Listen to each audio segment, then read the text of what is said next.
நிறைய பேருக்கு காமனா இருக்கக்கூடிய ஒரு முக்கியமான ஃபினான்ஷியல் டார்கெட் 1 கோடி ரூபாய் சேர்க்கிறது. இந்த 1 கோடி ரூபாவை எப்படி பிராக்டிக்கலா சேர்க்கறதுன்றதையும், ஏன் இந்த 1 கோடி ரூபாய் மட்டும் தான் கஷ்டம், அதுக்கப்புறம் நம்ம எக்ஸ்ட்ராவா 1 கோடி சேர்க்கணும்னாலோ இல்ல அதுக்கு மேல சேர்க்கணும்னாலோ ஈஸியா இருக்கும்ன்றத டீடைல்டா பிராக்டிக்கல் டேட்டாவோட இந்த வீடியோல பார்ப்போம். வணக்கம், என் பேர் பூசன். இந்த சேனல் ஃபினான்ஸ் பூசன். டைரக்டா சொல்யூஷன்ல இருந்தே ஆரம்பிப்போம். மாசம் 16,000 ரூபாய் 15% ரிட்டர்ன் கொடுக்கக்கூடிய ஏதோ ஒரு இன்வெஸ்ட்மெண்ட்ல அடுத்த 15 வருஷம் பண்ணிட்டு வந்தோம்னா நம்மளால 1 கோடி ரூபாய் சேர்த்திருக்க முடியும். இன்ஃபேக்ட் அதை விட அதிகமாகவே சேர்த்திருக்கலாம். ரிப்பீட் பண்ணணும்னா 16,000 ரூபாய் மாசம் 15% ரிட்டர்ன் கொடுக்கக்கூடிய ஒரு விஷயத்துல 15 வருஷம் போட்டா 1 கோடி ரூபாய்க்கு மேல சேர்த்திருக்க முடியும். இது ஐடியலான சொல்யூஷன் கிடையாது. ஐடியலான சொல்யூஷனை இன்னும் கொஞ்ச நேரத்துல பார்ப்போம். ஆனா இந்த அப்ரோச்லயே ரெண்டு முக்கியமான கொஸ்டின் வரணும். ஒன்னு, 15% கன்சிஸ்டன்டா ரிட்டர்ன் கொடுக்கக்கூடிய இன்வெஸ்ட்மெண்ட் எதுன்றதுதான் ஃபர்ஸ்ட் கொஸ்டின். ரெண்டாவது, இந்த 1 கோடி ரூபாய் சேர்த்து இருந்தாலும் டாக்ஸ்லயே நிறைய பணத்தை நம்ம எடுக்கிற மாதிரி இருக்குமே சொல்லி நேச்சுரலா நமக்கு கொஸ்டின் வரும். இது ரெண்டுத்தையுமே இப்ப அட்ரஸ் பண்ணுவோம். முதல்ல 15% மேல நம்ம ரிட்டர்ன் எடுக்கணும்னா ஈக்விட்டி பேஸ்ட் இன்வெஸ்ட்மெண்ட் பண்ணணும். ஈக்விட்டின்னு சொல்லும் போது ஸ்டாக்கோ இல்ல ஸ்டாக் பேஸ்ட் மியூச்சுவல் ஃபண்ட்ஸ்ல பண்றது தான் ஈக்விட்டி பேஸ்ட் இன்வெஸ்ட்மெண்ட்னு சொல்லுவாங்க. இப்போ இதுல மியூச்சுவல் ஃபண்ட் ரூட் எடுத்தோம்னா இந்தியால மொத்தமா 2500க்கும் மேற்பட்ட மியூச்சுவல் ஃபண்ட்ஸ் லிஸ்ட் ஆயிருக்கு. அதுல கன்சிஸ்டன்டா லாங் டர்ம்ல நல்ல ரிட்டர்ன் கொடுத்த மியூச்சுவல் ஃபண்ட்ஸை மட்டும் நம்ம ஃபர்ஸ்ட் ஃபில்டர் பண்ணணும். இதுக்கு டிக்கெட் டேப் வெப்சைட் போயிட்டு மியூச்சுவல் ஃபண்ட் ஸ்கிரீனரை இங்க நம்ம பார்த்துட்டு இருக்கோம். இதுல 10 வருஷ சிஏஜிஆர் தான் அதிகபட்சமா நம்ம கிட்ட இருக்க டேட்டா. இந்த 10 வருஷ சிஏஜிஆர் வச்சு ஃபில்டர் போடுவோம். அதுலயும் 15% மேல ரிட்டர்ன் கொடுத்த மியூச்சுவல் ஃபண்ட்ஸ் மட்டும் இங்க பார்த்துட்டு இருக்கோம். அந்த லிஸ்ட்ல மட்டுமே 190க்கும் மேற்பட்ட மியூச்சுவல் ஃபண்ட்ஸ் இருக்கு. இன்ஃபேக்ட் இங்க இருக்க நிறைய ஃபண்ட்ஸ் 20%க்கும் மேற்பட்ட ரிட்டர்ன்ஸை கடந்த 10 வருஷ சிஏஜிஆர்ல கொடுத்துருக்கு. 10 வருஷம் மட்டும் கிடையாது, 20 வருஷ எஸ்ஐபி ரிட்டர்ன்ஸா பார்த்தாலுமே நிறைய மியூச்சுவல் ஃபண்ட்ஸ் 15% மேல ரிட்டர்ன் கொடுத்துருக்கு. அப்படின்னா 15% மேல நம்மளால ரிட்டர்ன் எடுக்க முடியும், அதுவும் மியூச்சுவல் ஃபண்ட்ஸ்ல இருந்து எடுக்க முடியும்ன்றது ஒரு பிராக்டிகலான அப்ரோச் தான். ஆனா இன்னுமே மியூச்சுவல் ஃபண்ட்ஸ் மேல ஒரு பெரிய நம்பிக்கை வரல. அது எப்படி கன்சிஸ்டன்டா ரிட்டர்ன் கொடுக்கும், யாராவது இதை ஒரு 7-8 வருஷமா பண்ணி அவங்களோட ஆக்சுவல் டேட்டாவை பார்த்தா உங்களுக்கு நம்பிக்கை வரும்னு தோணுச்சுன்னா என்னோட போர்ட்ஃபோலியோவை ஆல்ரெடி நான் இந்த சேனல்ல ஷேர் பண்ணிருக்கேன். அதுக்கான லிங்கை மேல கொடுக்குறேன், செக் பண்ணி பார்த்துக்கோங்க. சோ பிராக்டிகலா 15% மேல ரிட்டர்ன் எடுக்கக்கூடிய இன்வெஸ்ட்மெண்ட்ஸ்மே. இப்போ டாக்ஸ் பத்தின ரெண்டாவது கேள்வி அட்ரஸ் பண்ணலாம். அதுக்கு இந்த எக்ஸாம்பிளே எடுத்துப்போம். நம்ம மொத்தமா 29 லட்சம் வரைக்கும் இன்வெஸ்ட் பண்ணிருப்போம். ஆனா நமக்கு லாபமா மட்டும் 79 லட்சம் ரூபாய் வந்திருக்கும். யூசுவலா இந்தியால ஈக்விட்டியில நம்ம பார்க்குற ப்ராஃபிட்ஸ்க்கு 10% டாக்ஸ் பிடிப்பாங்க. ஸோ இங்க நம்ம இன்வெஸ்ட் பண்ண இந்த 29 லட்சத்துக்கு எந்த டாக்ஸும் வராது. அந்த 79 லட்சத்துக்கு 10% டாக்ஸ் போட்டாங்கன்னா கிட்டத்தட்ட 8 லட்ச ரூபாய் நம்ம டாக்ஸ் கட்டுற மாதிரி இருக்கும். அந்த டாக்ஸையும் டோட்டல் ரிட்டர்ன்ஸ்ல இருந்து நம்ம சப்ட்ராக்ட் பண்ணாலும் அப்பவும் நமக்கு 1 கோடி ரூபாய் மேல நிற்கும். இந்த டாக்ஸேஷனுக்காக தான் எக்ஸ்ட்ராவா 16,000 ரூபாய் நான் கன்சிடர் பண்ணிருக்கேன். இன்ஃபேக்ட் சொல்ல போனா 15,000 ரூபாய் 15 வருஷம் 15% போட்டாலே நம்மளால 1 கோடி ரூபாய் அச்சீவ் பண்ணிருக்க முடியும். ஸோ ரெண்டு மேஜர் கன்சர்னுமே நம்ம எங்க அட்ரஸ் பண்ணிட்டோம். 15% ரிட்டர்னும் பிராக்டிகலி பாசிபிள் தான். டாக்ஸ் போனதுக்கு அப்புறமும் நம்ம கிட்ட 1 கோடி ரூபாய் இருக்கும். இந்த அப்ரோச்சை தவிர்த்து இன்னொரு ஸ்ட்ரெயிட் ஃபார்வர்ட் அப்ரோச்சுமே இருக்கு. ஆல்ரெடி உங்ககிட்ட லம்சமா ஒரு 13 லட்ச ரூபாய் இருக்குன்னா அதை எடுத்துட்டு போய் இன்னைக்கே இந்த 15% ரிட்டர்ன் கொடுக்கக்கூடிய ஏதோ ஒரு ஃபண்ட்ல போட்டா அதுவே ஆட்டோமேட்டிக்கா 15 வருஷம் கழிச்சு 1 கோடி ரூபாய் மாறிடும். அதாவது மாசம்லாம் எதுவுமே இன்வெஸ்ட் பண்ண தேவையில்ல. லம்சமா நம்ம கிட்ட இப்பவே ஒரு 13 லட்சம் இருந்தா நம்மளால 1 கோடி ரூபாய் பிராக்டிகலா சேர்க்க முடியும். ஆனா நிறைய பேர்கிட்ட இந்த லம்சமா 13 லட்ச ரூபாய் இருக்காது. இன்ஃபேக்ட் மாசம் 15,000 ரூபாய் சேர்க்கணும்னாலும் அதுவுமே கஷ்டமா இருக்கும். அவங்களுக்கு ஸ்டெப் அப் அப்ரோச் கரெக்டா இருக்கும். இங்க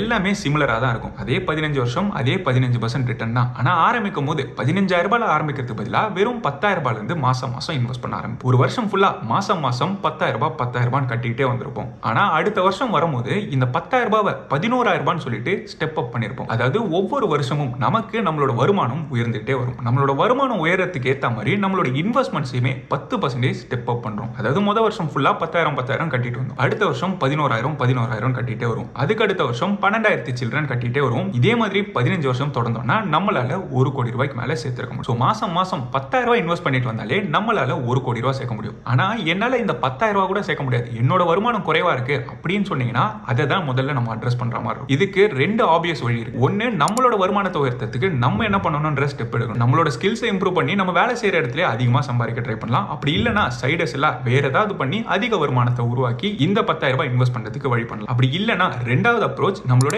எக்ஸ்பென்சஸை குறைச்சிக்கிட்டே வர மாசம் நம்ம எங்கெல்லாம் செலவு பண்ணோன்றத ப்ராப்பரா ஒரு எக்ஸ்பென்ஸ் ட்ராக்கர் வச்சு ட்ராக் பண்ணி எங்கெல்லாம் நம்ம கம்மி பண்ண முடியும், எங்க தேவையில்லாம போயிட்டு இருக்கு, எதை நம்ம எக்ஸ்ட்ராவா இன்வெஸ்ட் பண்ண முடியும்ன்றத ஐடென்டிஃபை பண்ணலாம். அதுக்கு நான் எப்படி என்னோட எக்ஸ்பென்சஸை ட்ராக் பண்றேன், அதோட ட்ராக்கர் டெம்ப்ளேட்டுமே டிஸ்கிரிப்ஷன்லயோ இல்ல மேலேயோ லிங்கா ஷேர் பண்றேன், செக் பண்ணி பாருங்க. இப்போ நம்ம பார்த்த பிளான்ஸ்ல 1 கோடி ரூபாய் சேர்க்கறதுக்கு 15 வருஷம் ஆறாம இருந்து, ஆனா அடுத்த 1 கோடி ரூபாய் சேர்க்க வெறும் 4 வருஷம் தான். யூசுவலா ரிச் கெட் ரிச்சர் இல்ல மணி மேக்ஸ் மணின்னு சொல்லுவாங்கல்ல, அதை பிராக்டிகலா இங்க நம்ம பார்க்கலாம். அதே 10,000 ரூபாய் 10% ஸ்டெப் அப்பும் 15 வருஷத்துக்கு 15% ரிட்டர்னும் அசியூம் பண்ணோம். இப்போ 1 கோடி ரூபாய். இங்க 15 வருஷத்துக்கு பதிலா 19 வருஷம் சொல்லிட்டு எக்ஸ்ட்ராவா 4 வருஷம் போட்டோம்னா 2 கோடி ரூபாய்க்கு மேல நம்மளால சேர்த்துக்க முடியும். அதாவது 1 கோடி ரூபாய்க்கு 15 வருஷம் எடுத்தது, அடுத்த 1 கோடி ரூபாவை வெறும் 4 வருஷத்துல சேர்த்திருக்கும். இன்ஃபேக்ட் இன்னும் 2 வருஷம் எக்ஸ்டெண்ட் பண்ணீங்கன்னா அடுத்த 1 கோடியும் சேர்த்திருக்கலாம். இதுக்கு மேல கிட்டத்தட்ட ஒவ்வொரு வருஷமும் 1 கோடி ரூபாய்க்கு மேல நமக்கு ரிட்டர்ன்ஸா வந்துட்டு இருக்கும். இதுக்கு முக்கியமான காரணம் காம்பவுண்டிங். பேசிக்கா காம்பவுண்டிங்னா என்ன? நம்மளுக்கு ஒரு வளர்ச்சி வருது, அந்த வளர்ச்சிக்கு மேல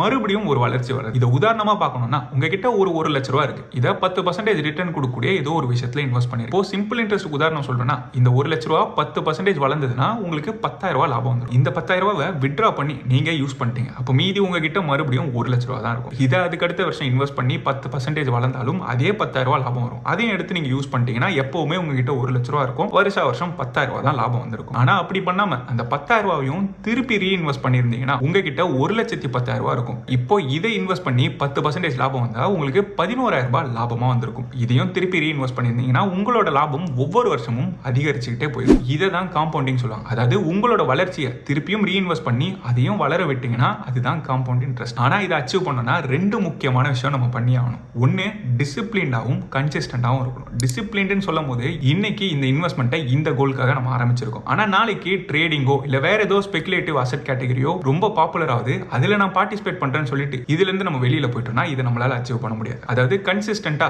டிசிப்ளின்டா நம்ம இதை அப்ரோச் பண்ணணும். நம்மளோட கிக்குக்காகவும் த்ரில்லுக்காகவும் இன்வெஸ்ட் பண்ணி ஏதோ ஒரு ஸ்டாக் ஐடென்டிஃபை பண்றோம்னு சுத்திட்டு இருந்தோம்னா நம்ம இந்த கோலை அச்சீவ் பண்ணாம இருக்கிறதுக்கான சான்சஸ் தான் ரொம்பவே அதிகம். ரெண்டாவது முக்கியமான விஷயம் டிஸ்ட்ராக்ட் ஆகாம இருக்கணும். அதாவது நம்மளை சுத்தி நிறைய நாய்ஸஸ் இருக்கும். அதுவும் பர்டிகுலரா ஈக்விட்டி மார்க்கெட்ல போடுறோம்னா இன்னைக்கு இது ஆல் டைம் ஹைல இருக்கு, இப்போ இன்வெஸ்ட் பண்ணாதீங்க நிறுத்துறீங்கன்னு சொல்றதுக்கும் நிறைய வாய்ஸஸ் இருக்கும். இல்லனா அது கீழே போனவனே வாங்கலாம்னு சொல்லுவாங்க. வெளியில யாரோ சொல்றாங்களோ இல்லையோ நம்மளே நம்ம போர்ட்ஃபோலியோ பார்க்கும்போது இந்த டிஸ்ட்ராக்ஷன்ஸ்ல தப்பான டிசிஷன்ஸுமே இருக்கும். ஸோ வெளியில இருந்து வர தேவையில்லாத இன்ஃபர்மேஷனுக்கு நம்ம டான்ஸ் ஆடிட்டு இருந்தோம்னா நம்மளோட போர்ட்ஃபோலியோ அதை தான் ரிஃப்ளெக்ட் பண்ணும். இந்த காம்பவுண்டிங்கோட இன்னொரு இன்ட்ரெஸ்டிங்கான விஷயம், நம்ம அதிகமான கேபிட்டல் போட்டோம்னா நம்மளோட வளர்ச்சியுமே ரொம்ப அதிகமா இருக்கும். அதே 10% உதாரணம் எடுத்துப்போம். 1 லட்ச ரூபா போட்டு 10% ரிட்டர்ன் வந்ததுன்னா நமக்கு 10,000 ரூபாய் ப்ராஃபிட்ஸா வந்திருக்கும். இதே 10 லட்ச ரூபா போட்டிருந்தோம்னா 1 லட்ச ரூபா லாபமா வந்திருக்கும். அங்க 1 கோடி ரூபாய் போட்டிருந்தோம்னா 10 லட்ச ரூபா ப்ராஃபிட்டா வந்திருக்கும். அதே 10% தான், அதே ஒரு வருஷம் தான். ஆனா நம்மளோட ரிட்டர்ன்ஸ் அதிகமாகணும்னா நம்மளோட கேபிட்டல் அதிகமா இருக்கணும். இந்த ஒரு காரணத்தினால தான் 1 கோடி ரூபாய் சேர்த்துட்டோம்னா மீதி இருக்க வளர்ச்சியை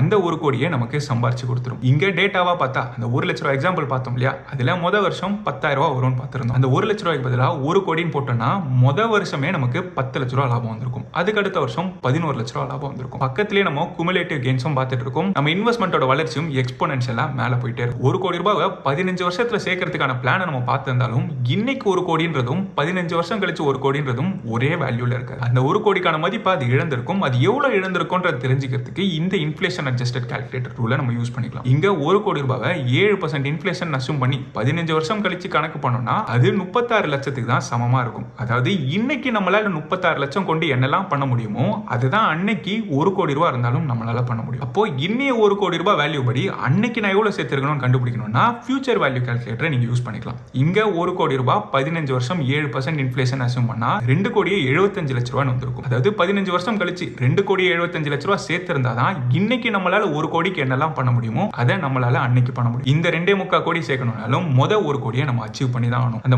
1 கோடியை அச்சீவ் பண்ணிட்டா ஈஸியா இந்த 2.25 நம்மளால அச்சீவ் பண்ண முடியும். இப்பதான் நம்ம பார்த்தோம். இந்த டூல்ஸை யூஸ் பண்றதுக்கு www.financeboost.in என்ற வெப்சைட்ல கால்குலேட்டர் செக்ஷன்ஸ்ல உங்களால அதை ஃப்ரீயா ஆக்சஸ் பண்ணிக்க முடியும். அதுக்கான லிங்கையும் டிஸ்கிரிப்ஷன்ல விடுறேன், செக் பண்ணி பாருங்க. ஆனா இது எல்லாத்துக்குமே ரொம்ப முக்கியமான விஷயம் அந்த 15% மேல ரிட்டர்ன் கொடுக்கக்கூடிய இன்வெஸ்ட்மெண்ட் ஐடென்டிஃபை பண்றது தான். என்னதான் 190க்கும் மேற்பட்ட மியூச்சுவல் ஃபண்ட்ஸ் இந்த ரிட்டர்னை கொடுத்திருக்குன்னு சொன்னாலும் அதுல எதை சூஸ் பண்றதுன்றது ரொம்பவுமே கன்ஃபியூசிங்கா இருக்கும். அந்த மாதிரி ஒரே ஒரு இன்வெஸ்ட்மெண்ட்டை சூஸ் பண்ணி அது சேஃபா இருந்தா நல்லா இருக்கும்னு யோசிச்சீங்கன்னா அதுக்கு ஒரு நல்ல ஆப்ஷனா nifty large mid cap 250 index இருக்கும். இந்த இண்டெக்ஸ் ஏன் சேஃபான பெட்டரான ஆப்ஷன் தெரிஞ்சுக்கணும்னா இந்த வீடியோ செக் பண்ணி பாருங்க. இந்த வீடியோல அதோட ரிட்டர்ன்ஸும் எல்லா டீடைல்ஸுமே ஷேர் பண்ணி இது வரைக்கும் பார்த்த இந்த இன்ஃபர்மேஷன் யூஸ்ஃபுல்லாவோ இல்ல புதுசாவோ இருக்குன்னு தோணுச்சுன்னா இந்த வீடியோவை லைக் பண்ணி இந்த சேனலுக்கு இது வரைக்கும் சப்ஸ்கிரைப் பண்ணா சப்ஸ்கிரைப் பண்ணிட்டு அந்த பெல் ஐக்கானை செலக்ட் பண்ணி ஆல் என்றதை செலக்ட் பண்ணீங்கன்னா இந்த சேனல்ல போடுற புது வீடியோஸோட நோட்டிபிகேஷன் உடனே வந்து சேரும். நன்றி மக்களே.